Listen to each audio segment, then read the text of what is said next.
Hello all, this is the third lesson of the first module, and in this lesson we are going to look at Resource Manager.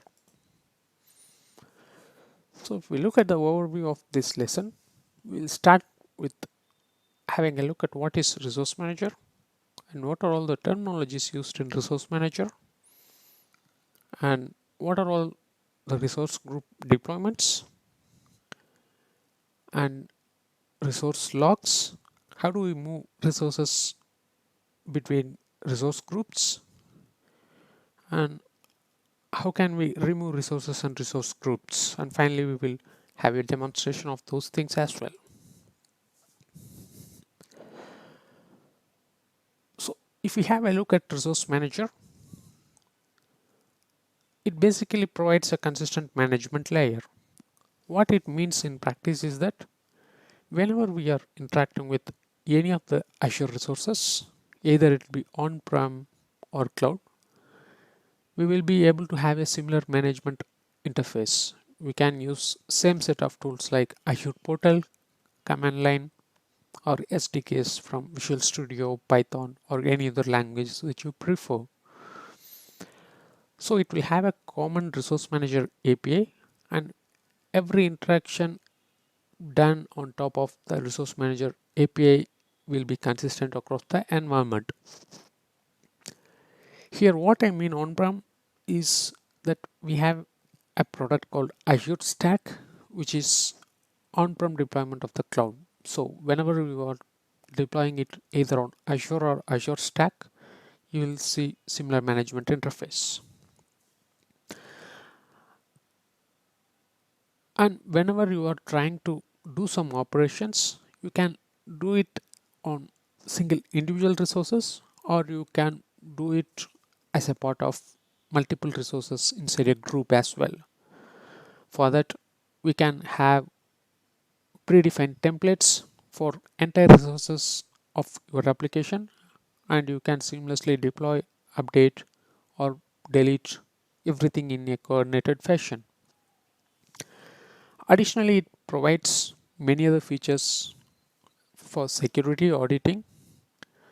For example, what we call it as role-based access control, where you can add access to other users as either contributor, owner, or reader, or custom access based on different scopes like subscription, resource group, or individual resource level. So these are some of the flexibilities which Resource Manager provides. And at the end of the day, like whatever you see is a seamless, consistent interface, but under the hoods, there are multiple providers which does the job. And for each and every resource, we will have a separate provider as well. But all these complexities are hidden by what we call Resource Manager, and it provides many features. Finally, I want to add on to one more feature which Resource Manager provides, which we call it as resource tagging. So whenever we create a resource, we add a custom tag in the form of name value pair, and this tag is used for filtering resources based on tags. Let's say, for example, inside an organization, we have multiple departments, and whenever the people from each department is trying to deploy some resources on Azure, they can create their own tag. Let's say, for example, department name, and they provide the name of the department as the tag value. And when they want to see all the resources which is deployed by the particular department, they can filter based on tags and they can able to see the resources. Additionally, this tagging helps in billing as well, and when the organization wants to cross charge the department for the resources which they have used, they will be used and filtered based on the tags, and they can cross charge them accordingly. So these are some of the features of Azure Resource Manager. And if we look at a terminology, whenever we are creating a new service resource. Let's say, for example, a virtual machine. It is what we call resource in Azure. So a resource group is a logical container, and we can create all the resources inside a resource group.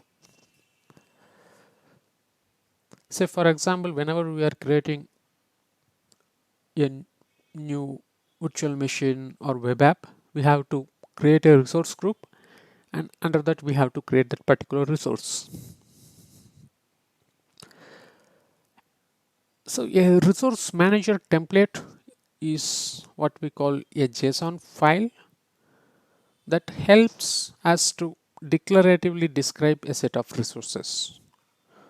So what it means in practice is that whenever we are trying to deploy an application, let's say it needs a web server, an application server, and a database, and few other services like search, etc. What we can do is that we can define all these resources in a single JSON file in a declarative fashion, and we can directly deploy it under a resource group. So once it's provisioned, we will be able to see all the resources in one shot. And whenever there is a change required, we can change those JSON template, and we can trigger the deployment again, which will again upgrade the entire set of resources at once. So this is what we call it as Azure Resource Manager template, or in short we will call ARM template. So I mentioned ARM template provides declarative way of describing the resources. So what do we mean by declarative sentence? Is that we define the state of the resources which we want to create. We don't specify exactly like what are the steps involved in creating, but we just specify the final end state. That's what we call as declarative syntax. And if we directly start specifying the steps which we need to achieve that, that is what we call as imperative syntax. In Azure Resource Manager mode, we won't use imperative syntax normally. It's basically done by declarative way of defining JSON templates. So finally, there is a concept called resource provider, and the resource provider is the service that supplies the actual resources which we are deploying and managing through the resource manager. So whenever we are trying to create a virtual machine, we will have a resource provider for virtual machines which actually deploys the resources. But under the hood, from the user perspective, the complexity is hidden and it's taken care of by ARM.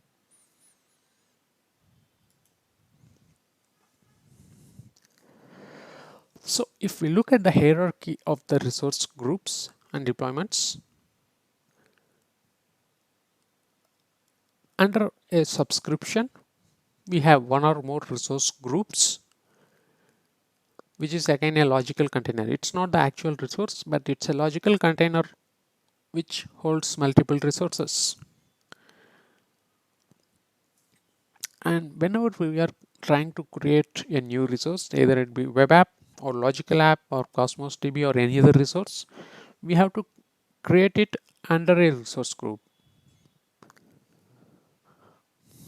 And the mapping here is that one resources can exist in only one resource group.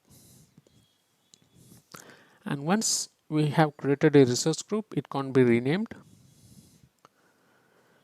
and we can create multiple type of resources under a resource group. Let's say, for example, we have a resource group for a specific application. We can create, let's say, VM or web app resources or database, everything under a same resource group. Additionally, we can create those resources in multiple regions as well.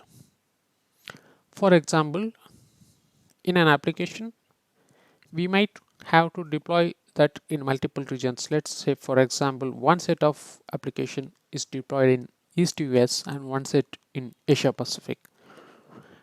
We can create all those resources under a single resource group because it belongs to a single application. And normally the deployments are incremental. Whenever we want to add a new resource, we can create those resources, or we can use same ARM template and we can add those resources. And once we trigger the template deployment, it will add those resources. But unless we explicitly specify for a full deployment, it will just create the new resource, but it won't delete the existing resource even if those are missing in the templates. And next thing is like we can apply role-based access control at resource group level as well, or the subscription level as well, and the individual resource as well. But normally when we are deploying a single resource group for an application, we can add access at resource group level so that you can add, remove, or delete, modify resources within a resource group. So this will give some level of flexibility. Let's say, for example, an application administrator can create or delete new resources for that application based on the requirement.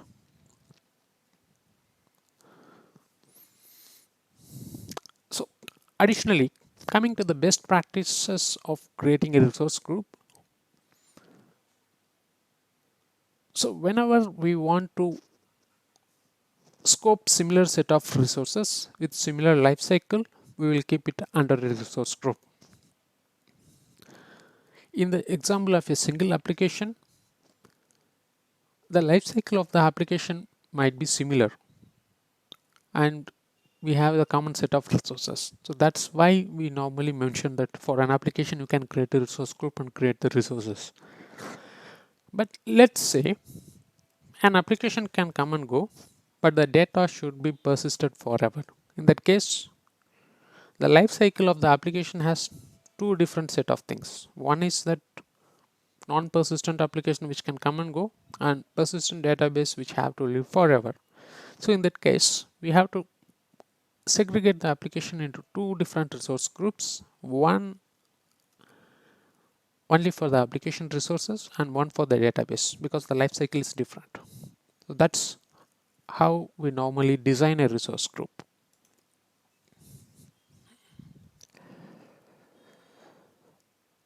An additional concept of resource group or resource manager is what we call logs. So these logs can be applied either at subscription level, resource group level, or a resource level. And whenever we are trying to apply a log at higher hierarchy, it will be inherited by the child resources. Let's say if I'm applying a log at subscription level, all the resource group will inherit that log, and additionally all the resources inside that resource group will also inherit those logs. There are two types of logs available. One is the read-only log and another is delete log. If we apply read-only log, there won't be any changes allowed inside that particular resource or the resource group wherever the log is applied, and we can just view the resources. If delete log is applied, we will be able to modify the resources, but we won't be able to delete the resource. A best example of the delete log is that we have set up our networking and express route circuit, but we don't want everybody else to go and change the settings. So in that case, we can apply read-only log for the express route so that nobody can change the settings, and we can apply delete log as well so that nobody goes and delete the resource and screw up the connectivity for the entire organization.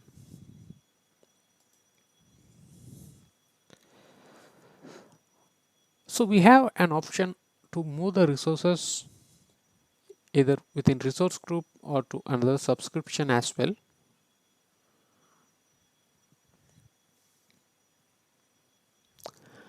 And during this process, the source resource group and the target resource groups are normally locked and it won't allow any other operations. We will be able to move the resources within a subscription or across another subscription as well, but that should be within the same tenant.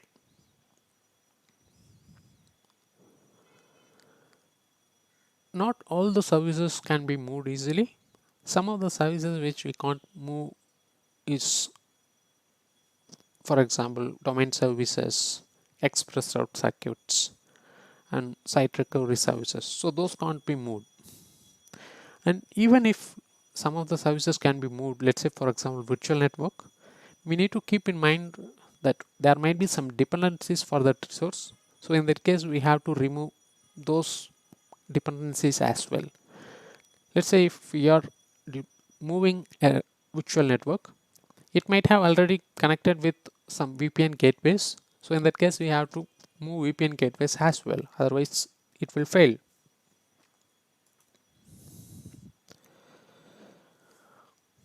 So we can create and delete resources, resource group in either using Azure Portal, PowerShell, or CLI as well.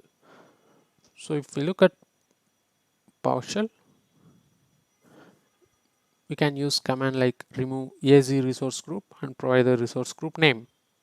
And for the resource, we can use remove AZ resource and we can provide the resource ID.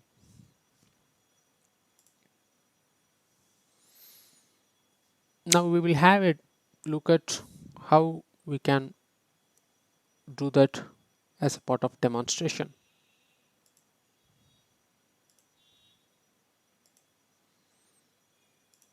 So now we are looking at Azure Portal, the subscription blade.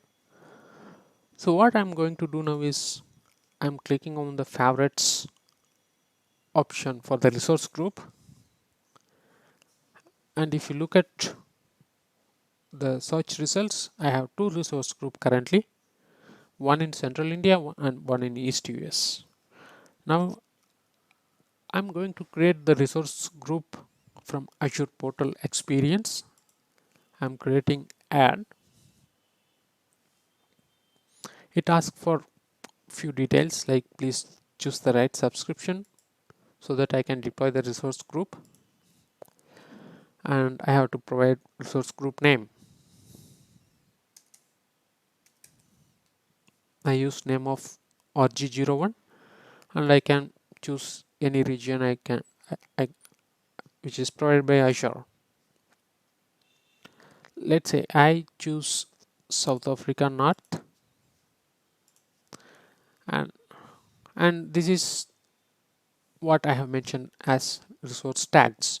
So whenever we are creating a resource, we have the option to tag the resources to a particular tag. In this case, I'm tagging this resource group as a part of finance department. So I can provide name as department and value as finance. So we can create up to 15 tags for a particular resource or resource group, but at the moment I'm okay with single tag. Now I can review the details which I have been provided and I can create a new resource group. Once I submit this, I'll be able to see the notification here, the notification bar, and this is just a logical container. It just created instantly. I need to refresh it to have a look at it, and once I go inside it, I don't have any resources currently inside it.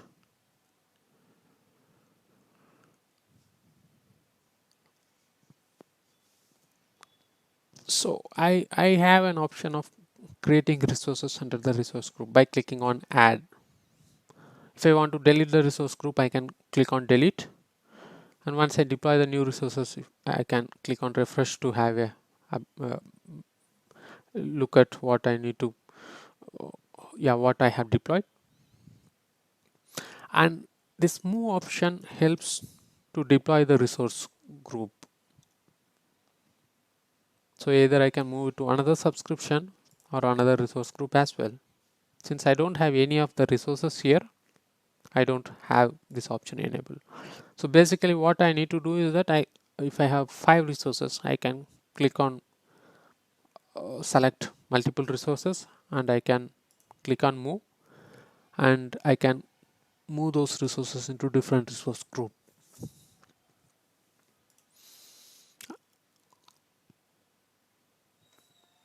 And there is a concept of activity log. So what are the changes which we have done at Azure management level, either creating resources, managing resources, or deleting resources, or adding some access to the user, everything will be logged in Azure Activity Log. Since we have created a new resource group, it has created a log entry for what I have exactly done. And here I'll be able to see the change history as well. And next thing which I have mentioned is the access control part. So this is where I can add other users with different type of access, either owner, contributor, etc. And the resource tag part which I have mentioned is here. I have tagged the department as finance.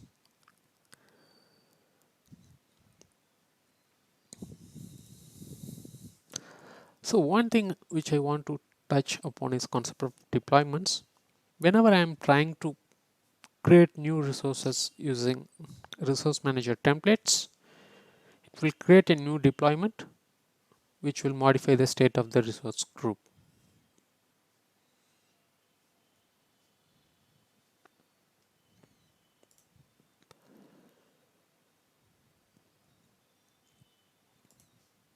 So again, this is the logs blade which we can have a look at. Here I can add, let's say for example, delete log, and I can provide log name as del, and I have now created a delete log. So this resource group is currently locked. I can't delete it at the moment. So if I go to overview, I'm trying to delete the resource group. I'm providing the name for the confirmation, and I'm clicking on delete. It has failed, and it says that resource group is locked and can't be deleted. Now if I want to delete it, I have to go back to the logs, and I have to delete the log. Then I'll be able to delete the resource group.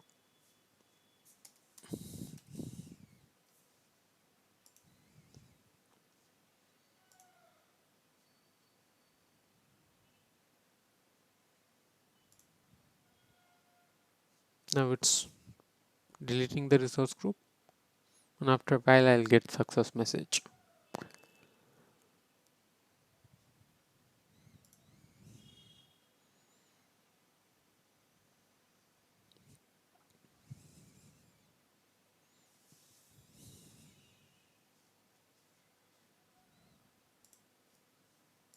Normally deletion won't take much time.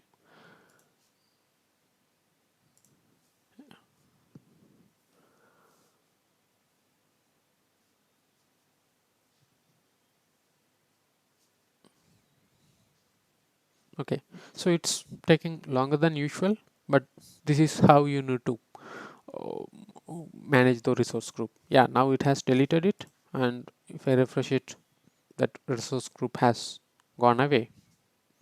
Now we will look at how we can create and delete resources from PowerShell experience.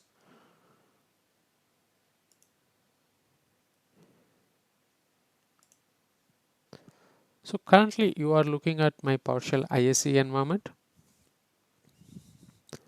So I can use commands like new resource group. New AZ resource group is the commandlet, and I pass the name of the resource group, and I need to pass the location where I need to create. If I run this command, it will go ahead and create a new resource group called demo.org in EastUS location. So if we switch back to Azure portal,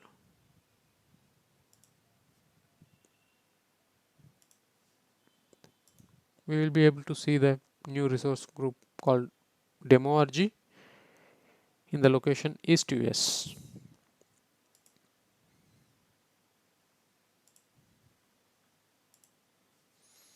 So now switching back to PowerShell, if I want to delete a resource group, I can use the commandlet remove -az resource group and name of the resource group. So when I run the remove resource group command, it asks for a confirmation. I choose yes. It will go ahead and delete the resource group.